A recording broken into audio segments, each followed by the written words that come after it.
Shalom, saudara yang kasih dalam Tuhan Yesus Kristus. Tuhan Yesus berfirman bahwa anggur yang baru harus dimasukkan ke dalam kantong kulit yang baru. Karena kalau anggur yang baru dimasukkan dalam kantong kulit yang lama, maka kantong itu akan pecah, sehingga anggur itu terbuang dan kantong kulit itu juga akan terbuang. Apa maksudnya, saudara? Maksudnya, pada waktu kita menerima Yesus sebagai Tuhan Juru Selamat, Roh Kudus, Roh Allah masuk di dalam hati kita, dalam hidup kita. Maka pada saat yang sama, Tuhan memberikan kita kantong yang baru, hati yang baru di dalam diri kita. Hati yang mudah dibentuk, hati yang taat.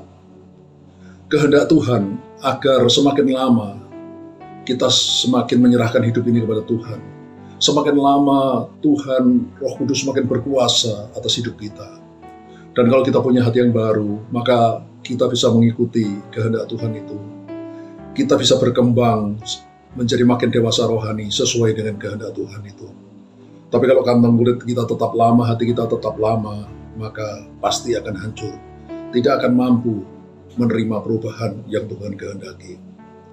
Saudara, kita mengerti Alkitab mengajarkan bahwa menurut kehendak Tuhan, kita semua harus menjadi anak-anak Tuhan yang seperti Kristus, yang serupa dan segambar dengan Kristus, yang punya karakter seperti Yesus. Dan untuk itu hati kita harus mau dibentuk, harus mau diubah, semakin lama semakin serupa dengan Kristus.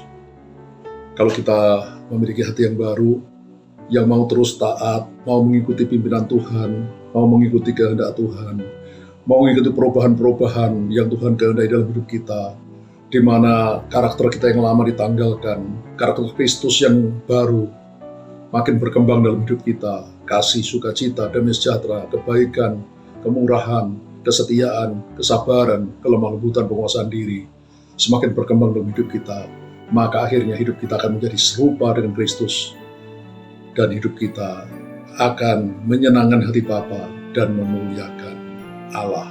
Haleluya. Amin.